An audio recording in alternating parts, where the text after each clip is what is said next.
Angels, like the wind, they are powerful, yet gentle.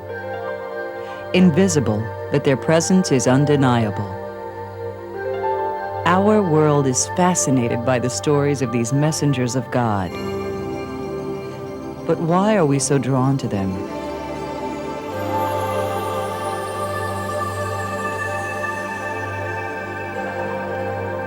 Angels have never been recorded on tape or captured on film, and no scientific proof can support their existence. Still, Gallup polls show that 85% of all people believe angels are heavenly messengers sent to watch over us. This belief in angels, of course, didn't begin today or in this generation. A belief in angels has been around for thousands of years. In Psalm 91, we read, "For he will command his angels concerning you, to guard you in all your ways." In the following program, you will witness true stories of angelic messages, supernatural rescues, and miraculous healing, often sent when all hope for life is gone. Joan Wester Anderson is an author and journalist whose best-selling book, Where Angels Walk, chronicles many contemporary angel encounters. In 1992, I had written a book called Where Angels Walk, which turned out to be a bestseller. It was on the New York Times list for over a year. This was very startling and shocking to me because I had never expected angels to be so big. It was the first book I had done on this subject, and I was afraid that my credentials, so hard-won in journalism, would be compromised by people rolling their eyes and saying, "Oh, please." But it was just the opposite, because I received such a flood of mail that new material opened up. And that was how that all started. Here is a story from Philadelphia of a mother's heartfelt prayer in a time of desperate need and the appearance of a mysterious visitor. When Nancy Klaus and Mike McGivern announced to Nancy's father that they planned to marry at once, Nancy suddenly found herself without a home. Nancy's father, Thomas, disowned his daughter, and the pair married that same day and moved from rural Pennsylvania to the big city of Philadelphia.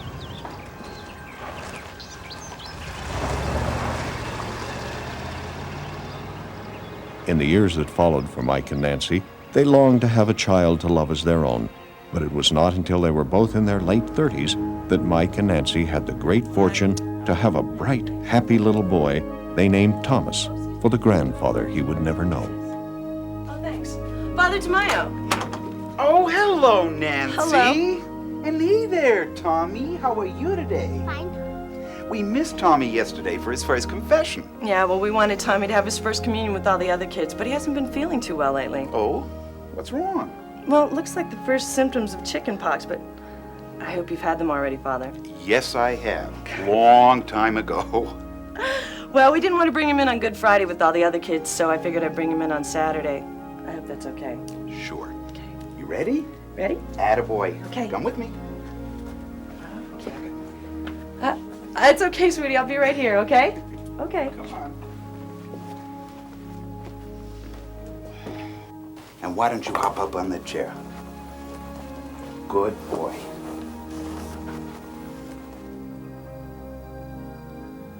And I want you to do me a favor. Never lie to your mother, okay? Okay.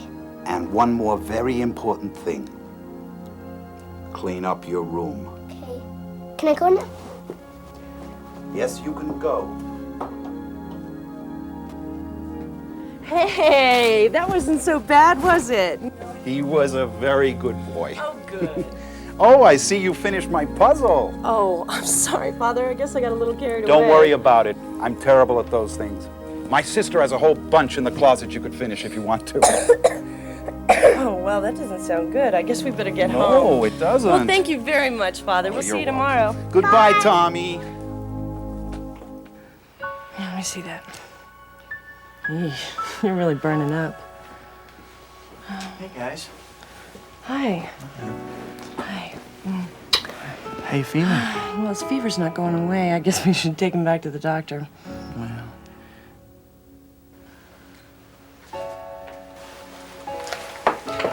Thank you for waiting. We've been running some tests, and we wanted to be sure before we spoke with you. Sure about what? Mike, Nancy, this is Dr. Richardson. He's new with Philadelphia General, and we're very pleased to have him on board. How do you do? Hello. Hi. Dr. Richardson is the world's leading authority on Reye's syndrome. Have you heard of this disease? Well, yes, but I really don't know much about it. It's a condition that attacks the heart, liver, and brain all at once. And Tommy has this. Yeah. What are you gonna do? When the condition is as advanced as it is with your son, I'm afraid there's very little we can do. It's often fatal. Every facility this hospital has to offer will be at your son's disposal. And I want to personally assure you that I will do everything I can. But listen, I don't want to give you false hope. There's maybe 1 in 1,000 chance that he'll survive. Even then, it's unlikely he'll live a normal life. Don't you even have some experimental things you could try, some tests or something? You're just gonna let him sit up there and suffer? I'm sorry.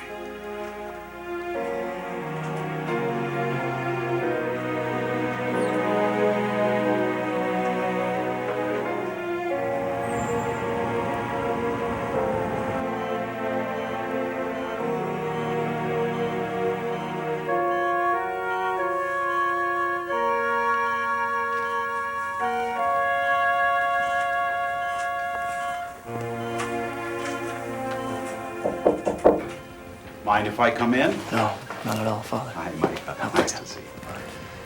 How are you holding up? Okay, I guess.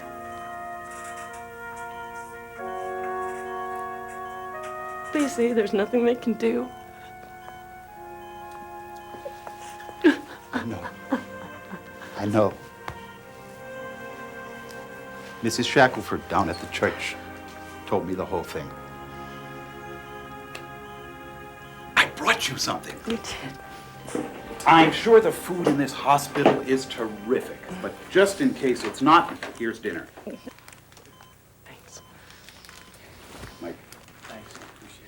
And I thought this might help ease your mind a little. That reminds me of my dad's farm. Thank you. We appreciate your thoughts, Father. I've been fighting this disease for over 10 years now. I want you to know that my staff and I have been working with Tommy around the clock. We're doing everything we can for your boy. How is he? Not good. His condition is dramatically worse. It's critical. We could lose him in days, even hours. I can't tell you how sorry I am. This is the worst part of my work. Look, I know you two haven't been getting any sleep. But why don't you go home and get some rest? I'm not leaving him, no matter what happens.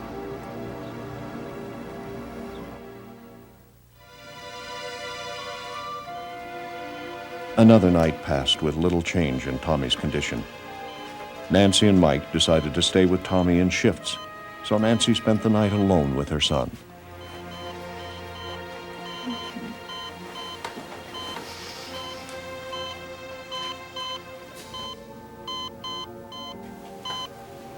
Who are you?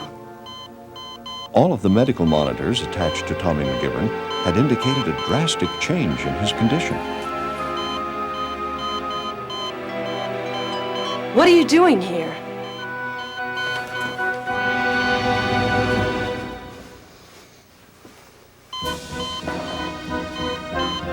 This is on. Oh, I can't figure out why the alarms went off. I mean, the monitors indicate that he's been through a major change, but I can't see any discernible difference in his condition. I want you to run me some fresh diagnostics and get me the cardiac monitor tape for the last 5 minutes. The boy was clearly trying to lead Nancy somewhere, but she was reluctant to leave her son, especially at the bidding of this strange child.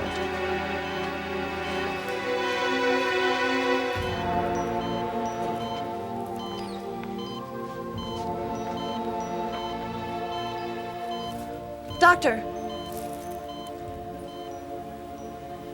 I think that little boy was playing with the monitors and set them off. What little boy? That...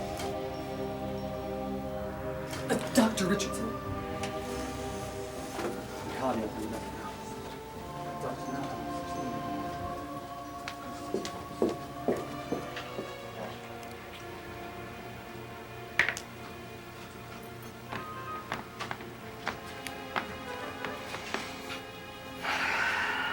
So how you doing? Well, it's been almost a week. I just wish there was something we could do. Tell me what you say when you pray. The words aren't important. You just say what's in your heart.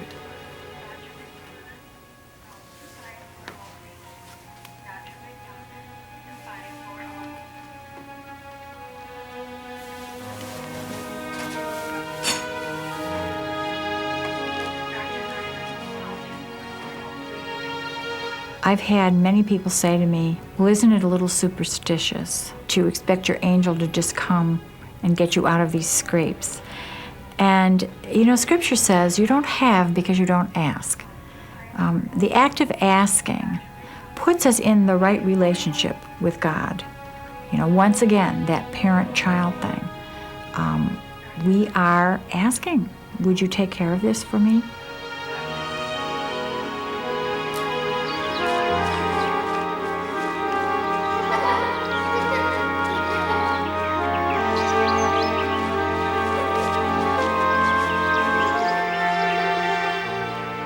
Then, as suddenly as he had disappeared, the young boy in the strange cap was back again. And this time Nancy felt compelled to follow him. Dr. Nyman, call 2440, please. Dr. Nyman, 2440.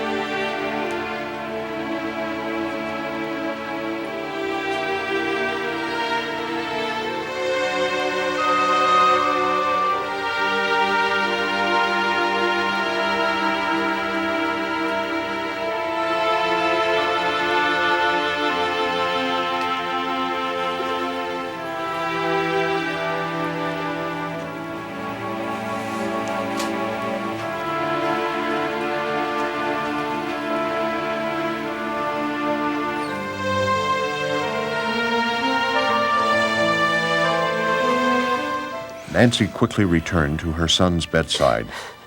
The doctor could offer no hope, and the instruments monitoring Tommy's condition indicated he would not be with them much longer.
Come here, honey.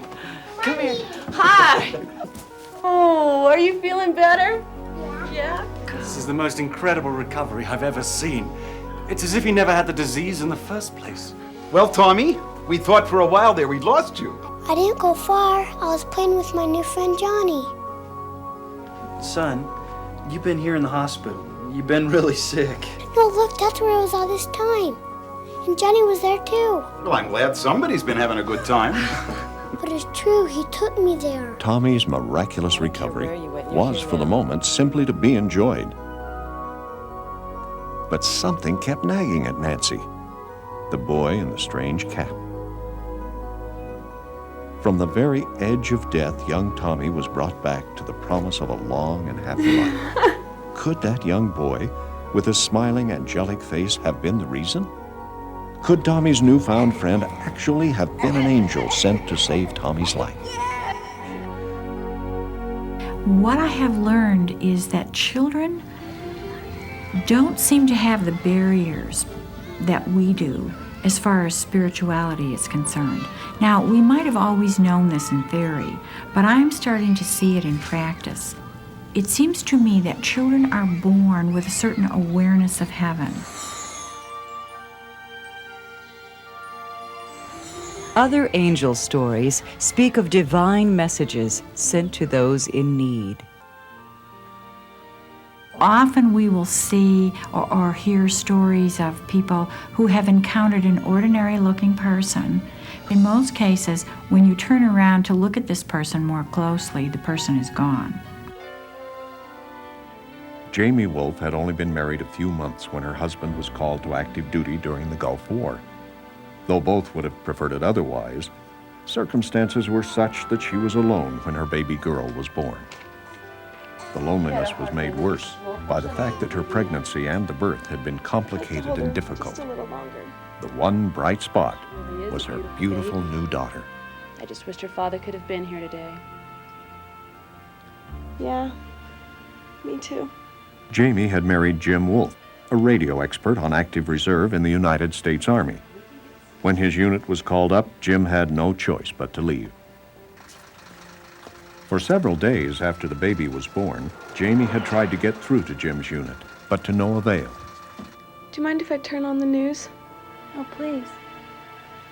I mean, I'm sure you want to know what's going on. What with your husband being in Saudi Arabia and everything. Jamie's hospital roommate, Melanie, was also recovering from a complicated pregnancy, so the two had come to be very good friends in a short time.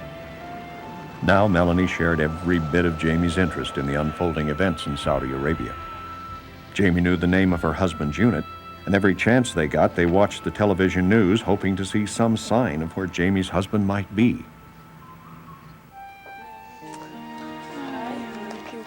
Occasionally, Melanie's mother and father would stop by to see their daughter. These were difficult moments for Jamie. To her, the warm glow of a happy and complete family was just another reminder of how alone she really was. There is a report just in from Riyadh. According to the INS news service, a missile believed to be one of the Iraqi Scuds just moments ago made a direct hit on a warehouse near Riyadh.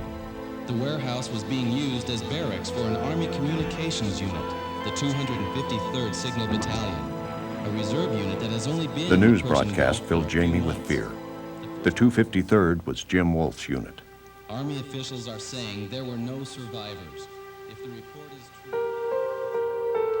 How's 504 been doing? She didn't sleep much. The baby's Repeated fine, but that attempts lady's to gonna reach wear Jamie's herself husband out. had only produced grim reports that his entire unit had been destroyed. Still, everyone working in the maternity ward closely followed the news from the Persian Gulf.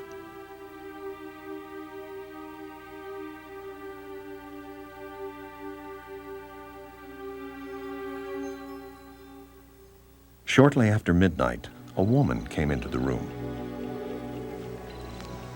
Oh. Hi. Are you looking for Jamie Wolfe?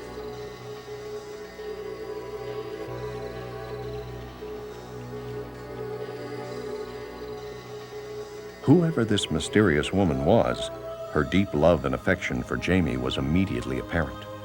And Melanie could see that just her touch had an instant calming effect on her friend.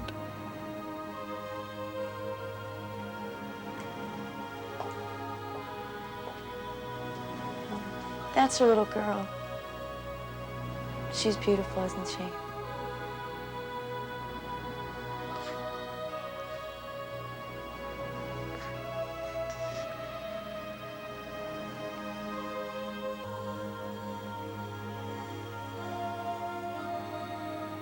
The woman turned her attention to Melanie.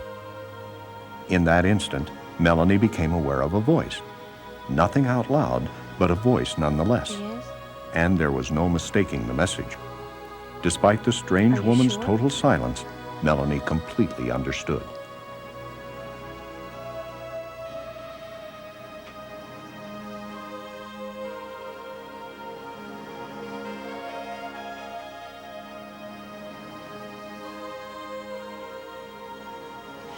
Nurse Drake, there's a woman in here that I want you to meet who I will swear was in here. Just as suddenly as she had come, the mysterious woman disappeared. At that moment, Jamie woke up, refreshed and relaxed for the first time in several days. Wow, did I sleep well? You had a visitor. What? I can't explain this. And I know it sounds crazy. She didn't say anything to me. Melanie quickly relayed the message the woman had given She gave me a her. message about Jimmy. Jamie's husband was alive and well, and on his way home. Jamie's condition quickly improved, and by the next day she was ready to return home with her daughter. She had found it difficult to believe what her friend told her about the strange visitor, but she was about to learn that that was only the beginning of this miraculous story.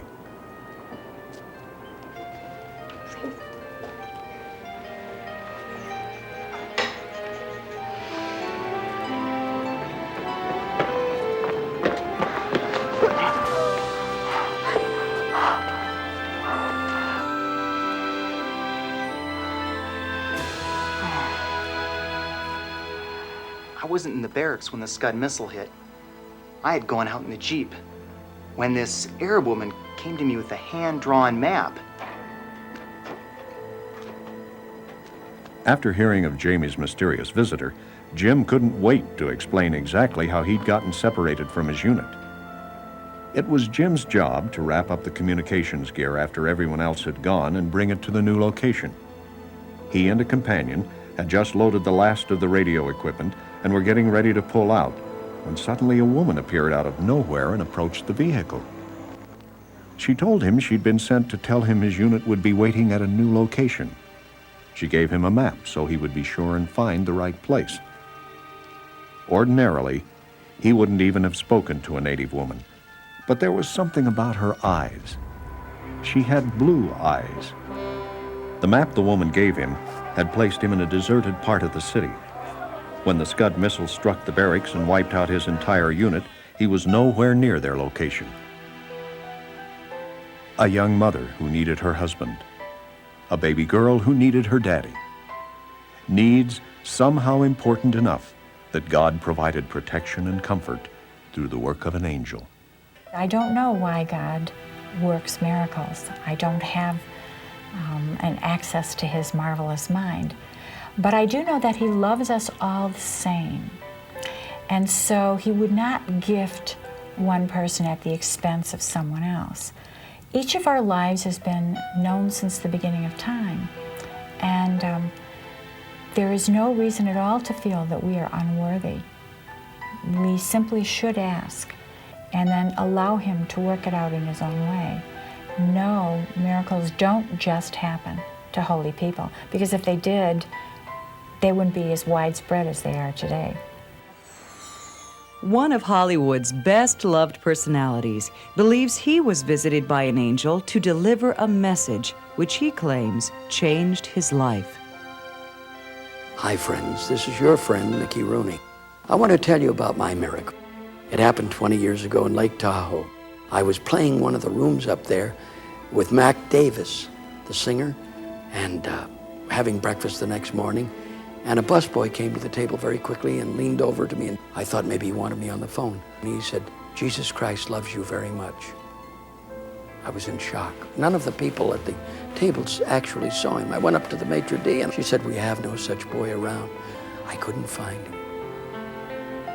My miracle had happened. I had had a visitation by one of Jesus Christ's angels, a thrill that can't be duplicated. Following this wondrous, unexplained visitation, Mickey Rooney, one of our most beloved stars, experienced a resurgence of his career, including his huge success in the Broadway production Sugar Babies. Perhaps more importantly, it provided him with increased faith and the strength to face personal challenges that, at the time, threatened his very life. So I imagine that people would think, what does a person who has just been given a miracle do now when I go back into my office and when I'm back in my family life and when I'm deciding on what kind of a job I'm going to pursue? I've been given a miracle. Shouldn't that change me in some way? And I think it does. I think the hallmark of a miracle is the change that it brings with us. There is a whole category of angel stories which deal with visitations from these divine messengers, often described as brilliant beings of light who come to warn about impending danger. In one story, we hear about a life-changing message sent to a family of travelers who were headed for a tragedy up ahead. I came away from 22 years of service with nary a scratch. During all that time, I never experienced anything that would truly prepare me for this kind of miracle. We were stationed in Austria, and the troops were withdrawn. We returned to the States, picked up a new car, and headed west to my new station in California. It was a long trip. Traveling with 4 youngsters was tiring for everybody. But the station wagon was ideal because we could put all the seats down and back and dump the kids back there and just let them crawl around over each other. I wanted to make it through to the next town as soon as possible because it was hot, it was summertime, no air conditioning in the car, everybody was tired.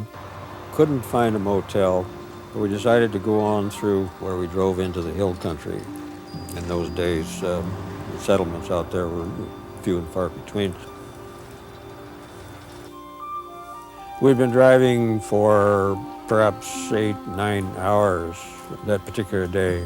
Most of the kids were sacked out in the back, dozing. My wife was in the front seat with me, and she was dozing.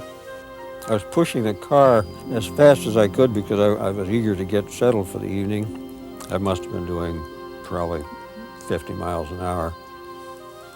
About 40 or 50 miles west of the city, I approached a hilltop at the top of which the highway curved around to the right. I couldn't see over the hill at all. Suddenly there was like a flash bulb going off in my head, and between my ears it was like a scream, and I knew instantly that I had to slam on the brakes. What's wrong? Dad, what happened? What happened, Dad? Are you guys okay? Stay here. And I jumped out of the car. I looked over the front of the vehicle, and on the road in front of me, just a few feet away, was a small child, perhaps 18 months, 2 years of age. Oh my I God. knew then why I had to stop. I saw a lady running toward me. I handed the kid to her and said, "Is this yours?" And she said, "Yes, he just got away from me." My wife was staring at me with her eyes wide open and saying, "How did you know?" And to this day, I have no idea. If I hadn't stopped when I did, I would have killed that child. It's the closest thing to a miracle I've ever experienced. Signs and wonders are being sent for a reason. God doesn't do things aimlessly. I think he wants to call our attention to the fact that we're not focusing on eternity. We're so stuck in the here and now. What's going to happen to me tomorrow? How am I going to control this situation? I have to be in charge. We're raised that way. You know, you are in charge of yourself. Now, responsibility is a virtue, but we're not in charge. God is in charge. So sometimes I think these signs and wonders are sent to remind us of that. The main duties assigned to these heavenly hosts are to guide and protect God's creation, and their primary method is by delivering information. Our very word angel comes from the Greek word which literally means messenger. An important part of an angel's job description is to deliver messages from God. It's believed that angels may bring messages to people while they sleep, when their minds are more receptive. Mary's husband Joseph was warned by an angel through a dream that the evil King Herod was looking for the baby Jesus to kill him, and then was told through another dream when it was safe to return home. Here is a contemporary story of a man whose vivid dream warned about imminent danger to an entire family.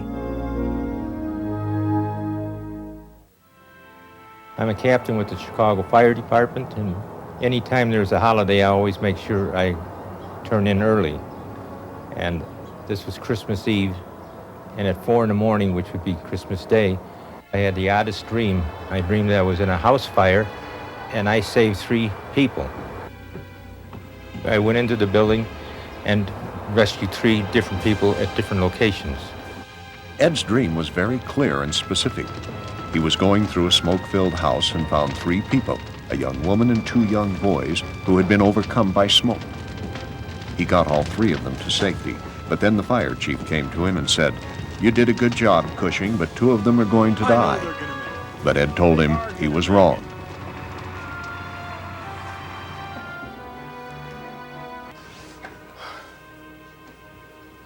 Ed Cushing woke up with a start. It had all seemed so real. Was it just a dream?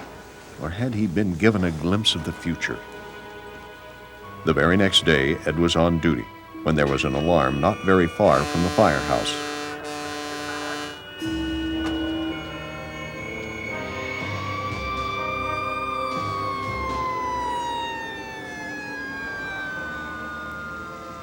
When they arrived at the fire, something about it was already familiar to Ed. But he didn't have time to think about that. Thick smoke was pouring from the house, and he knew he had to get inside quickly. Once he entered the smoke-filled corridor, he realized everything was just the way it had been in his dream. Within moments, he had spotted the body of a young woman.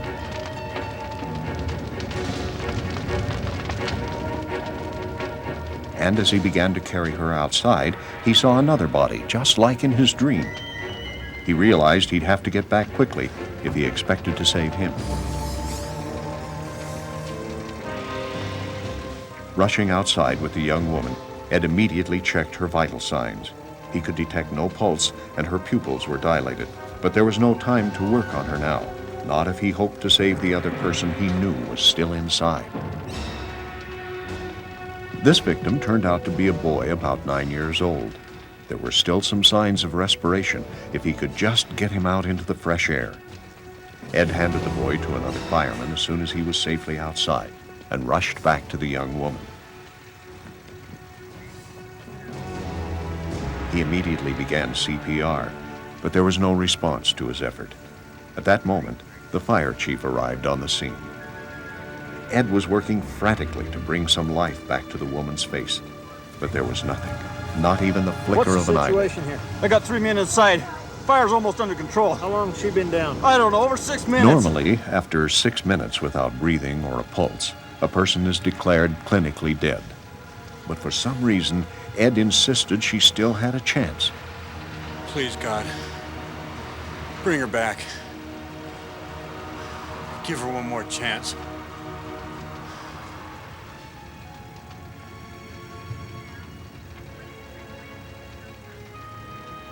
Miraculously, the young woman's heart began to beat again. He could feel it under his hands. Then he remembered. In his dream, he had seen 3 people lying on the grass. Could that mean there was still someone left inside the house? The fire was out. All that was left was the killing smoke. None of the other men had seen anyone else inside, but Ed was certain that there was somebody else there, maybe upstairs on the 2nd floor. Making his way through the still, dense smoke, he hurried up to the 2nd floor, and there he was. a small boy barely 5 years old. Quickly, Ed checked his vital signs, gathered him up in his arms, and rushed outside into the clean, life-giving air. By the time Ed got the last victim out of the house, the paramedics had arrived and were working feverishly on the others.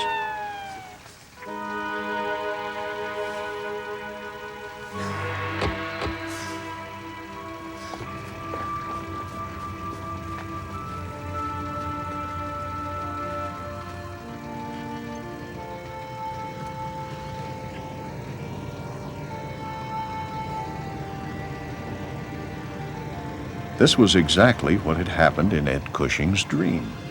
The smoke, the 3 victims, and as he sat there, somehow he knew all 3 of them would be just fine.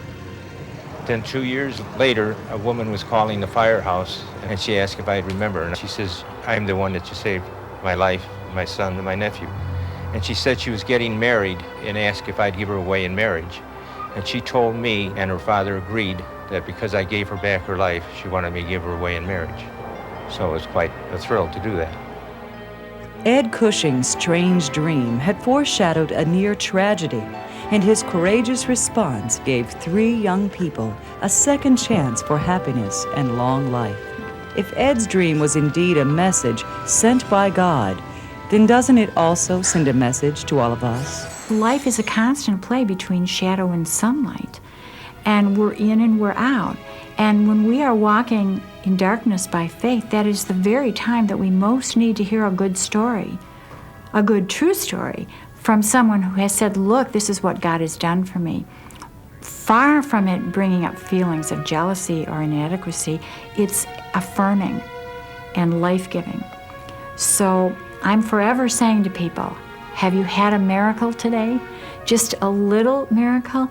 Tell somebody about it. Just tell somebody at the dinner table. Tell somebody in your office. And then ask them for their story. And if we all do this, I think Earth will be a little more like heaven. Our culture rarely allows for the idea of heaven and earth intersecting, and yet St. Paul referred to that great cloud of witnesses who in heaven stand ready to help and reassure us as we complete our earthly mission. In the following story, a woman pays close attention to an unexplainable midnight message preventing a terrible accident. There are times when messages are sent as a wake-up call with the warning of imminent danger if we allow ourselves to heed the signs. My daughter Shannon was 3 years old when her stepfather and I married. We moved into a small 2-bedroom house in Angleton and became a very close family in a very short time. Shannon was, in fact, a big part of the reason Janet and David had gotten married. David had commented many times on how lucky he was to have 2 such fine young ladies to love. But something was going to happen on this particular night, something that would change their lives forever.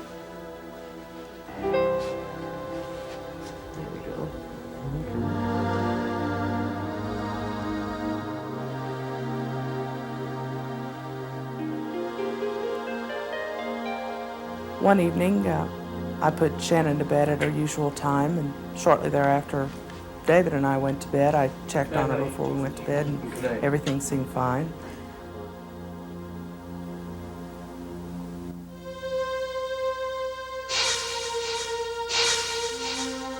I hadn't been asleep very long when I felt a gentle tugging at my nightshirt. I turned over to see that David was sound asleep. The tugging became more intense, and all of a sudden I was out of the bed and I was being physically pushed from behind. The presence that was guiding her seemed to know exactly where she was supposed to go. In just a moment, Janet found herself entering the door to Shannon's room. Nothing appeared to be amiss. Shannon seemed to be sleeping comfortably. Janet was puzzled, but another firm push persuaded her to take a second look. It took Janet only a moment to realize that the mini blind was now open, and the cord that had been an entertaining plaything for little Shannon had now become a deadly noose. I discovered that she had the mini blind cord wrapped several times around her neck, and her breathing was impaired. I immediately unwrapped the cord from her neck, and she began to cry and breathe normally, so I knew that she was okay. Janet had arrived just in time. Another few minutes, and the little girl would have strangled in her sleep. She was crying, of course, obviously upset. I sat at the edge of the bed and held her and comforted her until she stopped crying and could go back to sleep. I, at that point, of course, went and got a pair of scissors, cut the mini blind cord where she couldn't play with it again during the night. When I knew she was okay, I sat at the edge of the bed, wondering what compelled me to be there and how I had gotten to her bedside. Janet had decided not to mention the incident to anyone. After all, she wasn't quite sure what had happened. But Janet hadn't been the only one involved, and Shannon had a question of her own. That lady in the room last night. The next morning, she started asking me questions about the events of the night before. One of her questions was, "Who was that lady in the room with you last night?" I was startled for a moment, and I asked her, "What do you mean, what lady?" And she said, "The lady standing behind you." At that moment, I questioned her, who was the lady, or what did the lady look like? Did she look like your grandma's? Did she look like anyone you knew? And she said no, that she just knew that the lady was there to help us. Janet had not seen anyone else anywhere in the house, but she had certainly felt a presence, the powerful, life-saving presence of an angel, who, they all agree, was there to help them. Half the miracle is accepting what's happened to you into your life and accepting it as a miracle. I always think about miracles as windows to heaven. Moments, maybe periods of time when you can look through and see eternity. And it's not even so much in the literal sense of vision as it is an awareness that the world beyond is really right here. It's as close to us, we can put a hand out and touch it. It's not something far away, up in the clouds, on another planet, in another lifetime. It's right here. But there's a veil between heaven and earth that has to be there because we're not in heaven yet. And there are times in our life when the veil lifts. Some people believe that angels are available to help us here on earth, commissioned by prayers from those who love us. One man believes that God answered a call for help from a loved one who had already passed on to the other side. Jobs were hard to come by, and Willie's dad had little choice but to go wherever he could find work. This meant moving constantly from one tenement to another. With each move, Willie's mother also had to find a job as quickly as possible, leaving Willie to spend a lot of time alone with his grandmother. But it was time he came to cherish. In spite of all the difficulties, Willie Hawkins was part of a close and loving family. To most grown-ups, one neighborhood might be just like any other, but to a 7-year-old, an undiscovered city block can be very frightening. But Willie's grandmother found a way to dispel his fears. Willie's grandmother had a special ring, and they pretended it had magic power. The ring, they imagined, would always point the way to a safe neighborhood.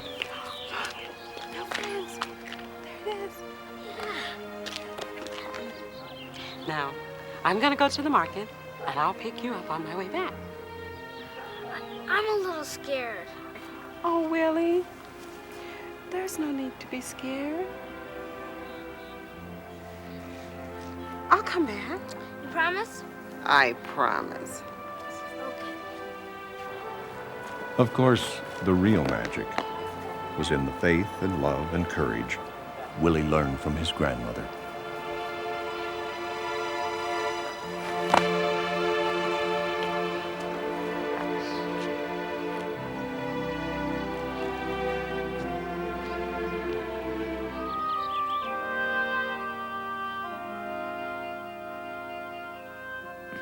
When Willie's grandmother died unexpectedly, the young boy was devastated, and for much of the time afterward, he was left alone.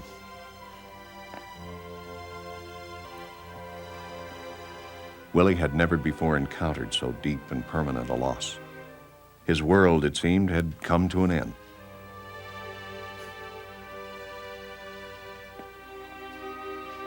But as the years passed, Willie grew to understand the deeper meaning of their relationship.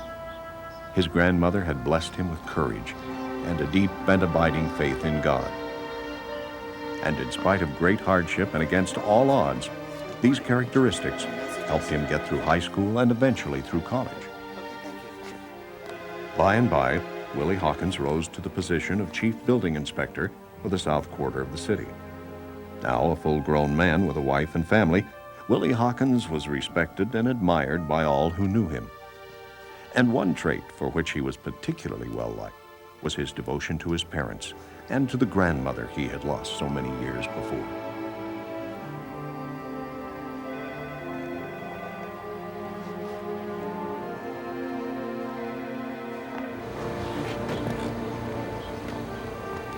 On this particular day, and to Willie's complete surprise, the first inspection was in the very same building where Willie had been living when his grandmother died. Just the sight of the old building brought back memories he thought were long lost in the mists of time. And Willie, normally very cautious in these old buildings, let his attention wander. It was a mistake that would put his very life in jeopardy.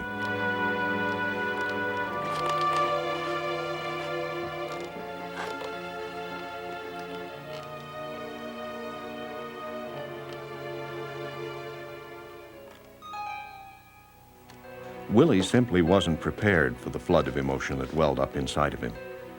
For a moment, the apartment seemed to him to be exactly as it was when he had lived there with his parents and his grandmother.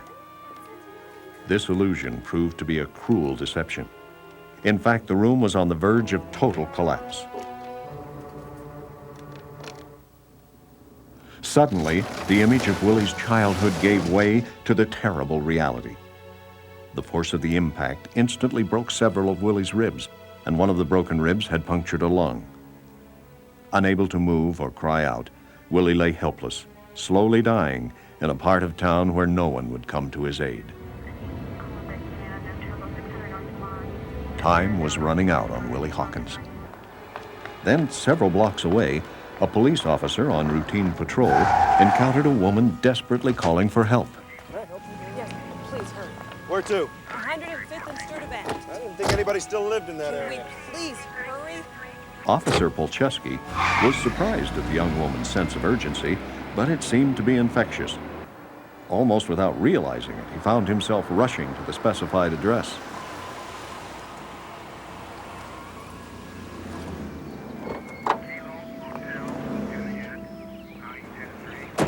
Stay in the car.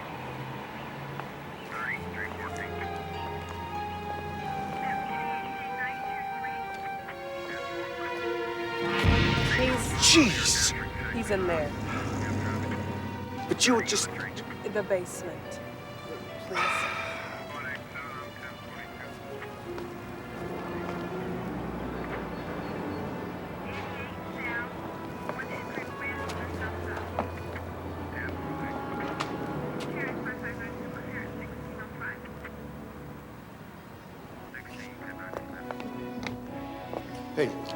Hey, friend, can you hear me? Seeing that Willie's injuries were indeed very serious, Officer Polcheski instantly called for an ambulance. Dispatch, this is Now the officer's biggest concern was time. He knew they would be lucky if an ambulance could get all the way across town in less than half an hour. He didn't know if Willie had that long. But against all odds, an ambulance was in the immediate area and arrived at the house on Sturdivant Street in just a matter of minutes. The trained emergency medical technicians quickly stabilized Willie's condition and rushed him to the hospital. Willie Hawkins would survive his accident after all. While Officer Polcheski made his report of the incident, something unusual caught his eye. He assumed the curious ring that he found on the passenger seat of the police cruiser must have been the property of the young woman who had saved Willie Hawkins' life. Only then did Polcheski realize that she had vanished, not long after showing him where to find Willie.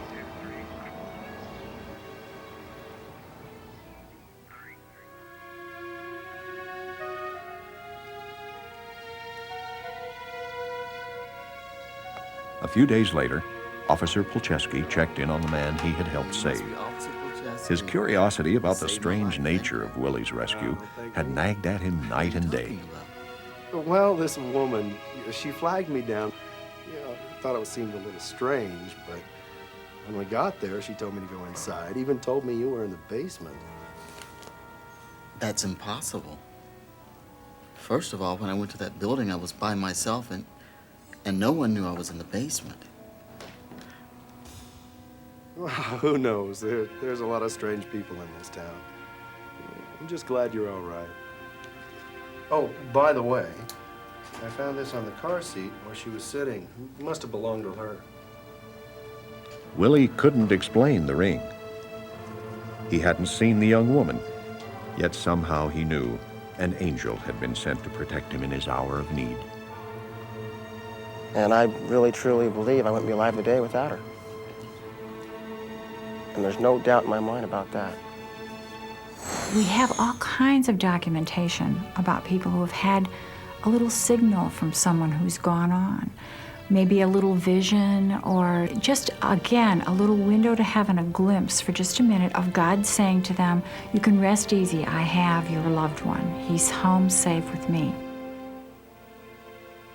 The angels are coming and as messengers. I believe they're always working with us, helping us, around us, protecting us, loving us. Sometimes those things flow from one event to another, and it's just as if you can see this image of the stone going into the pond and all of these ripples coming from it. It's as if one miracle just continues to spawn others. There is a story that comes to us from the 19th century which indicates the presence of an angel sent to help a young pioneering family at a critical crossroads. The determined pioneers who settled the vast green valleys and hills of America's heartland did so with one hand on the plow and the other reaching out to God. The need for faith in a kind and watchful providence was everywhere in evidence. But nowhere was that more apparent than when it came to having children. A doctor within a day's ride was a rarity, and a midwife close by was someone to be treasured. A complicated childbirth was always a matter of life and death. And for this young couple, alone on the wilderness frontier, the complications were severe. Just a little while longer. The hour was fast approaching when their baby would either be delivered or both mother and child were likely to die. I know. Thomas, a poor but honest carpenter, and his wife Nancy had worked hard for years to prepare for their first child. This was to have been a moment both would cherish forever. Now, even though he tried to hide it, Thomas feared the worst. Not only were they on the verge of losing the child, he could lose his precious Nancy as well.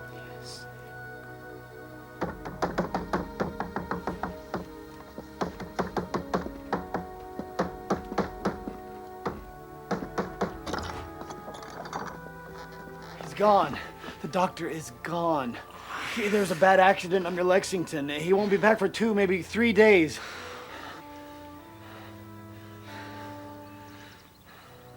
And what about the midwife, Jeb? Did you find her? No, sir. She's back east visiting some relatives. What are we gonna do now, sir? There's just no one around to help.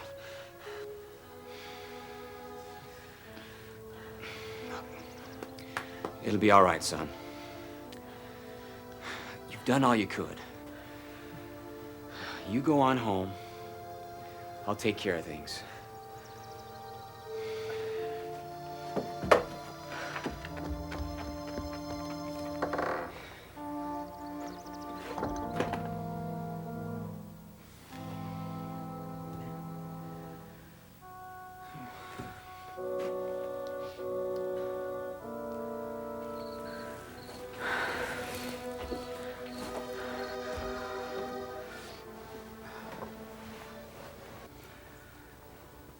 The doctor's not going to be able to come, Nancy.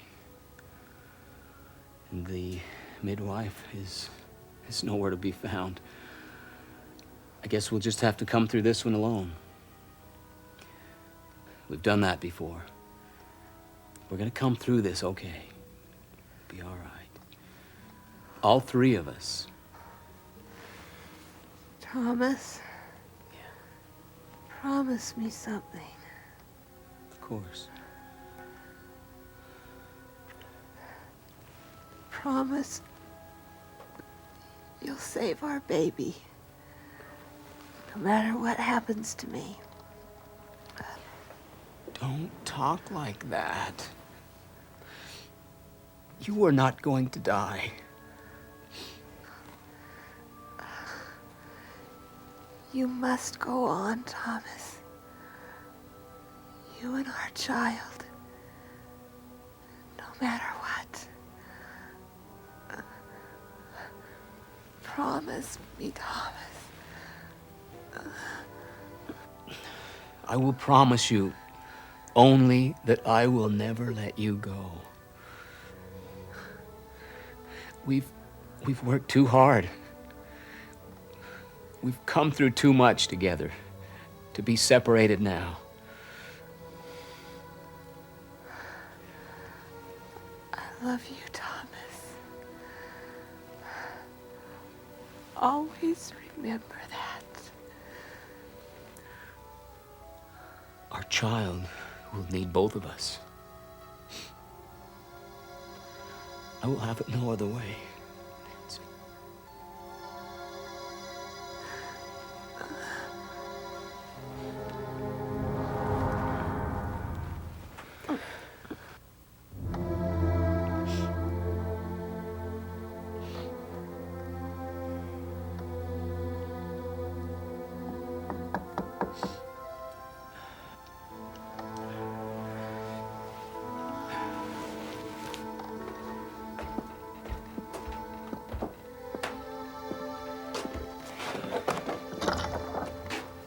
Yes?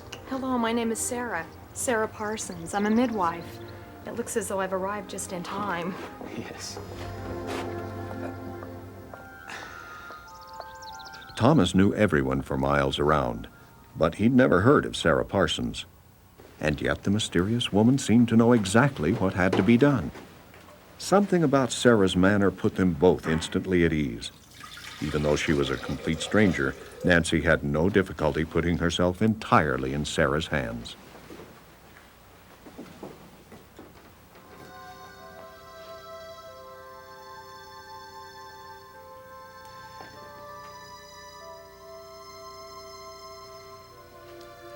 Is there anything I can do to help?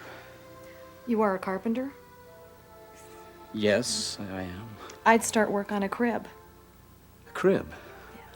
Yes, I will.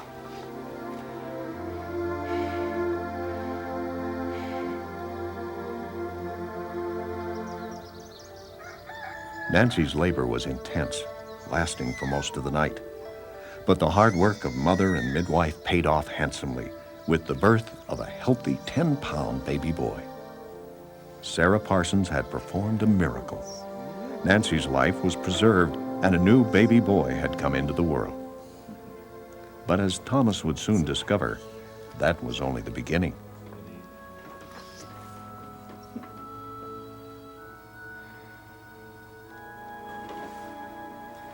Sarah, please, let us pay you for your services. Oh, I have no need of money. But there is something you can do for me. What can I do? Make sure the child is named Abraham. Abraham?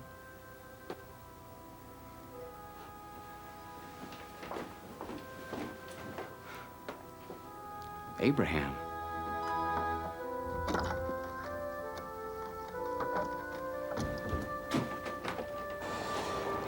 Thomas couldn't just let this mysterious young woman simply walk off by herself. He made up his mind that he would at least walk Sarah part of the way back to town. But in the few seconds it took Thomas to reach the road, Sarah Parsons had somehow disappeared without a trace. Thomas and Nancy and the new baby rested comfortably that night. Little did they know the events of that day would reshape the world. Thomas and Nancy refused to give up hope when all seemed lost, and they brought into this world one of the greatest men the American nation has ever produced. They named him Abraham, just as their mysterious visitor had requested. Growing up on the frontier, the boy came to be known as Honest Abe. Against overwhelming odds, he became a lawyer, and in 1847, Nancy Lincoln's son, Abraham, was elected to Congress. 13 years later, in 1860, Abraham Lincoln became the President of the United States. No one had ever heard of Sarah Parsons, nor was she ever seen again. It would seem that one of God's ministering angels was there to save not only the tiny baby, but an anguished nation as well. Some say every life is a miracle, but the birth of Abraham Lincoln was apparently attended by more than just a midwife. Of course, it's impossible to know all the facts about a story from a previous century, but whether a legend or a true story passed along, it fits with many contemporary stories of angels who are sent to help and then disappear without a trace. See, you can't control a rush of tears and you can't control goosebumps. If you're getting them because you've been touched in a deep, deep place, they just come. And that's the way God is, and that's the way angels are. You can't control them, they just come. And so why wouldn't this be a signal to us, before our brains get in the way to rationalize this, that our hearts would just know that, gosh, I've been touched, God's here. And perhaps it's up to each of us to decide whether those unexplainable events that once in a while happen to everyone might actually be the gentle touch of an angel with us.